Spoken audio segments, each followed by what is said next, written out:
What's up, everyone? We're back at it today with a Tuesday NCAA basketball slate for March 5th. We are going to be posting daily NCAA basketball videos all the way through March Madness, so hit that like button to keep these picks coming and subscribe so you don't miss our daily uploads. These picks are sponsored by StumpTheSpread.com, where you can get all of our best picks and predictions on every major sport. Don't forget to comment below with any questions, opinions, or bets on today's college basketball or NBA slates. I read and respond to every single comment. Stick around to the end of the video so you can see what our favorite bets for the day are. Let's dive into our first game of the day, Syracuse at Clemson. Syracuse comes into this game playing pretty well. They've won 4 in a row, but they're kind of on a bubble watch. They need these wins to get into the tournament. This Clemson game is their last chance in the regular season, not counting postseason play, obviously not counting the ACC tournament, for them to put up a solid win. The Orange men have been playing really well. Judah Mintz is an absolute monster. He scored 29 points against the Hokies and 21 points in their win over Louisville. That game was actually fairly competitive,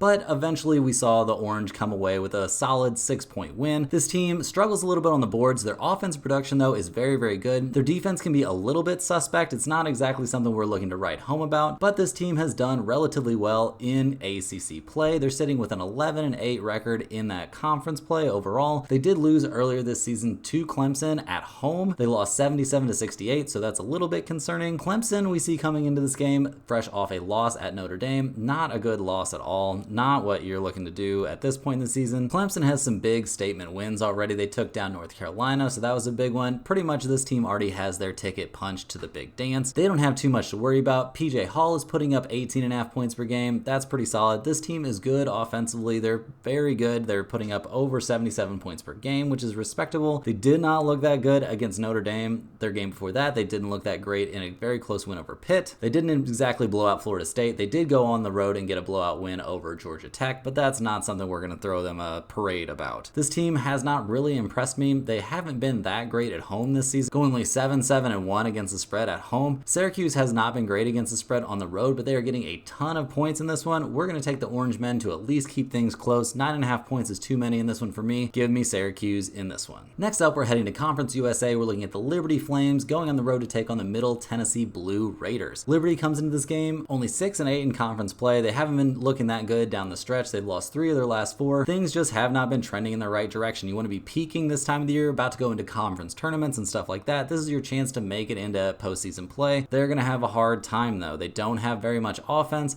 Their rebounding is a little bit suspect. Their defense is relatively good, though, so they have at least one positive to look at, but this could be a tough matchup for them. They're going on the road, which hasn't been great for them. They're 1-8 against the spread on the road, so one of the worst teams on the road against the spread in all of NCAA basketball, and they're taking on Middle Tennessee. They also haven't had exactly the conference schedule they would have wanted, but they're playing all right coming down the stretch. Sure, they got blown out their last time out, but that was against Sam Houston, who is a much better team. They've just been in the top part of the conference all season long. That was a letdown spot for them coming off of a win over Western Kentucky. Earlier this season, they did get blown out at Liberty, but that's a totally different situation than playing at home against Liberty, who's been so bad on the road. The Blue Raiders are not a great offensive team. Justin Porter is a solid option. Their rebounding is kind of good, though, and their defense isn't awful. We're going to go ahead and take Middle Tennessee plus 5.5 in this one. They're a respectable 8-6 against the spread when they're playing at home, so that's a pretty good number. We're really banking on Liberty having a letdown spot on the road like they seemingly always do, going 1-8 against the spread on the road. Next up, we've got one of the marquee games of the day. We see number 16 Alabama taking on number 24 Florida. Alabama comes in this game. They've dropped 2 of their last 3, but when your losses are at Kentucky and at home against Tennessee, we're not going to write you off as a bad team. Their loss against number 4 Tennessee, they did keep it relatively competitive, but playing on their home floor, we really thought Alabama would make a better showing out of this. They couldn't keep the Volunteers off of the line. They were able to win the rebounding battle, but that was very, very even. We saw the Crimson Tide, despite playing at home, really struggle shooting the ball from deep. They went only 9 of 37 from 3. That is not going to get them wins. They're way too reliant on putting up big offensive numbers, and when you're missing shots like that, that's just not going to be something that happens for you. Alabama is relatively solid against the spread on the road, going 5-4 against the spread this season when playing away from home, but they're taking on a Florida team that's in a bounce back spot fresh off of a disappointing loss at number 18 South Carolina. You know the Gators wanted to come away with that win. They just didn't really get the job done. Before that, they had won 2 games against weak opponents, and then before that, they had that tough loss at Alabama. In that game at Alabama, we saw the Gators take this thing into overtime. It was a very, very close game. Things got a little bit out of hand for them in the overtime period, the overtime where they lost 8-13, but in general, they played very well. They didn't get too homered in terms of free throw attempts and stuff like that, they did get a little bit out-rebounded. Florida really didn't shoot the ball well from deep though, and I think playing at home in this one, we're going to see them shoot the ball a little bit better, which is one of the reasons we're going with the Gators at home in this one. Florida is only 6-8 against the spread at home, but this is basically a pick'em game. We're going to take the home team. Give me Florida in this one. Next, we're headed to the Ivy Leagues. We're looking at Harvard heading to Dartmouth. Harvard comes into this game fresh off back-to-back losses. They lost at Brown and at Yale. Now they have to go to Dartmouth. Losing to Yale isn't really a surprise. The Yale Bulldogs have been one of the better teams in the Ivy League all season long, and I guess losing at Brown isn't that much of a letdown either, since Brown has been better than Harvard over the course of this season. Now this is a get-right spot for Harvard though. The Crimson have a very solid scoring option, and just the guy who runs their offense in general, in Malik Mack, he's putting up 17 points and nearly 5 assists per game. The squad is good on the boards. Their defense is decent. Their offense could use a little bit of help in this one, but they can feel very good about the fact that they blew out Dartmouth earlier in the season, 77-59. Dartmouth comes into this game riding a long losing streak. This team has not been having a good time at all. They're in the very bottom of the Ivy League. It's been a long time since they've even kept a game competitive. They are 5-5 against the spread at home, but that's not going to outweigh their terrible rebounding and their offense that's putting up around 60 points per game. That's not going to be beating anyone. They don't really have good offensive scores. This team just lacks talent overall. I get it, it's an Ivy League school, but you would have thought they could put together a little bit better basketball program than this. We are going to go with Harvard, -6.5 on the road in this one. I think we see the Crimson come away with a win as they try and position themselves for a better spot in the conference tournament. Next up, we're looking at number 3 Purdue headed to number 11 Illinois. Purdue comes into this game playing pretty well. They've won 3 in a row. Their only recent loss was against Ohio State. This squad has just been reeling off wins. That's why they're ranked so high. They're one of the best teams in the nation. They've got Zach Edey leading the way. It's always a little bit scary to have most of your offense depend on one player, and him being a big man, he can often get in foul trouble, so that's a big concern for them in the tournament. I think that's a big reason why they might fail to make a deep tournament run, but right now they're looking great. Over the course of the regular season, their offense has been very good. Their rebounding is great, which isn't shocking at all when you've got an absolute giant down there in the paint all the time. Their defense has been very good. This is just a solid squad up and down the roster, no matter how you look at it. They have had a little bit of a tough time against elite competition. They played a very close game against Illinois earlier in the season, and Purdue was at home for that one. Now they're going to have to be on the road, so that's a little bit of a tough task. They actually had a hard time against the quickly fading Wisconsin Badgers earlier in the season when they were playing in Wisconsin, so I think we maybe see them take a little bit of a step back in this one going against Illinois, who is fresh off a 3rd straight win. They've taken down Iowa, Minnesota, and Wisconsin over that stretch. Those games have been pretty solid. Illinois has not been scared at all going on the road this season, where they're 6-3-1 against the spread. That's a very solid number, especially when you're playing in the Big Ten, which is one of the tougher conferences to play on the road in. Terrence Shannon Jr. is an absolute monster, putting up 22 points per game, shooting nearly 50% from the field, and they've got Marcus Domask running the offense. He's one of the best point guards in the nation. This squad is just elite up and down. Their rebounding is elite. I expect them to be able to keep up on the boards, even against Edey. Their defense is fantastic. Their offense is better than Purdue's. They put up a ton of points. I think we're going to take Illinois -1 at home in this game. We're leaning on them being such a solid team against the spread at home, and I think they'll find a way to defend Edey a little bit. Earlier in the season, they absolutely bottled up Edey and got him in foul trouble. He only scored 10 points in that game. Purdue did come away with a win, but they needed all of their guards to absolutely shoot the lights out. So give me Illinois -1 at home in this one. Next up, we're looking at the Tulane Green Wave headed to the South Florida Bulls in the American Conference. Tulane comes into this game. They're riding a long losing streak. They've lost 6 in a row now. They just lost at FAU. It was a close game, though. They've been keeping most of these close. But when you're losing in blowout fashion against ECU, it's time to start looking at the writing on the wall. The Green Wave are not a very good team. They're close to the bottom of the American. Things are just not working out right now. South Florida, on the other hand, they come into this game playing great. They won 14 games in a row here as they close in on the end of the regular season.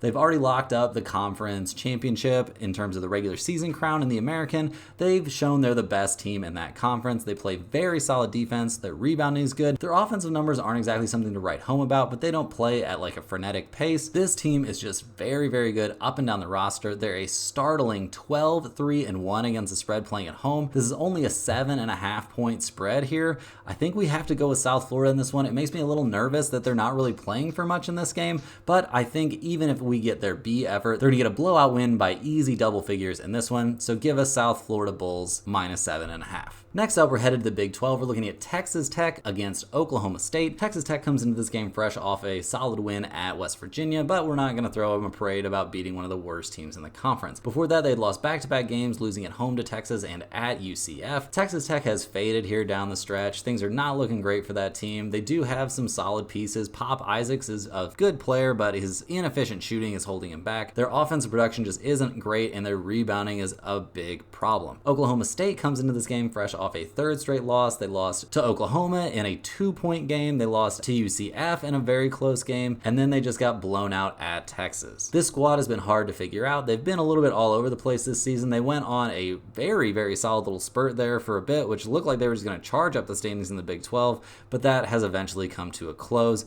Their defense has been a little bit lacking as of late. Their offensive production has been good. Javon Small is a monster, leading the way with 14.5 points per game, but just in general, they haven't been good enough to hang with the teams close to the top of the conference. In this one, however, we're going to take Oklahoma State plus 2.5. How many ever points you can get, go ahead and take them. I think there's a decent chance Oklahoma State wins this game straight up. Texas Tech is not good on the road. They're only 3-5-1 against the spread when playing away from home, so give us the Oklahoma State Cowboys in this one. Next up, we've got an in-state rivalry in the Big 12. We're looking at Kansas State heading to Kansas. Kansas State comes into this game fresh off a tough 2-point loss at Cincinnati. That was a hard one for them. Now they have to go on the road to take on Kansas. This is another very, very tough opponent. Kansas State has had a hard time this season, but they've already beaten Kansas once this year. They're very solid on the boards. Their defense is good. They don't have great go-to offensive production from anyone. Taylor Perry is very good, but his shooting is a little bit inconsistent for me. He's scoring 16 relatively inefficient points per game, but Cam Carter is an absolute monster with his 15 points per game. They've got enough on this roster to make things close even against the better teams in the conference, and in a rivalry game, this could be an interesting look because we see the Jayhawks, they've lost 2 in a row. Kevin McCullough Jr. played against Baylor, but he looked pretty bad. He did not look right. Clearly, he's not really ready to be back from that bone bruise. Kansas State is 6-4 against the spread on the road, so that's kind of a nice number when you're looking at that. Kansas, on the other hand, is only 7-1 against the spread when playing at home,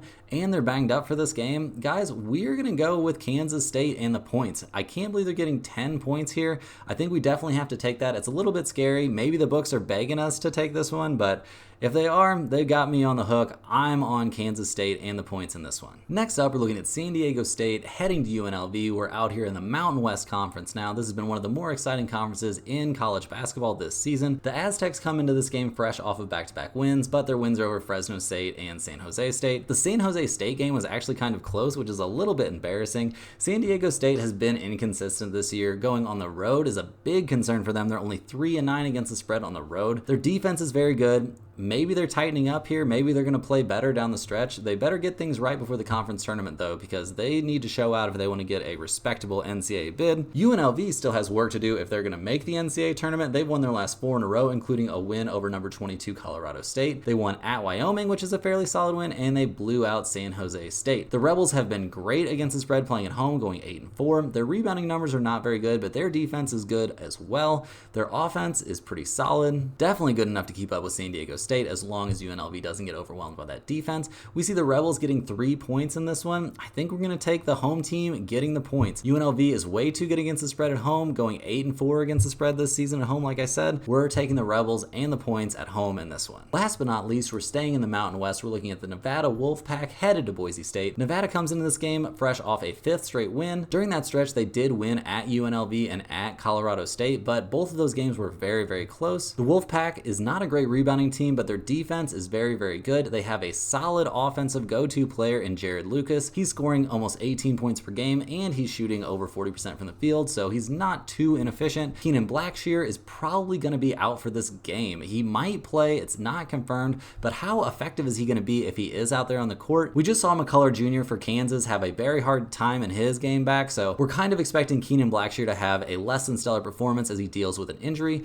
Boise State, on the other hand, they are a veteran squad. They've won 5 in a row. They just got a very solid win over New Mexico. This team is very good on both ends of the court. They're a well-seasoned team that knows how to score the ball. They know how to feed the hot hand. They've been playing great lately. They've gotten some blowout wins. They beat New Mexico by 10 in that recent win. Boise State is a very solid 9-4 against the spread when they're playing at home. They are minus 5.5 in this one. That's a few more points than I would like this to be, but we're going with Boise State at home in this one. They've been way too good against the spread at home. They're a veteran squad. Give me them to get the win and cover in this one. That's all the games we have for today. today. Our favorite plays of the day are right here on the screen. Thanks for watching, and don't forget to comment below with any questions or comments about these picks or today's slate, and click the link in the description to check out stumpthespread.com to see all of our top plays. Hit that thumbs up button and subscribe if you're enjoying these videos. We'll see you guys tomorrow for more NCAA basketball action.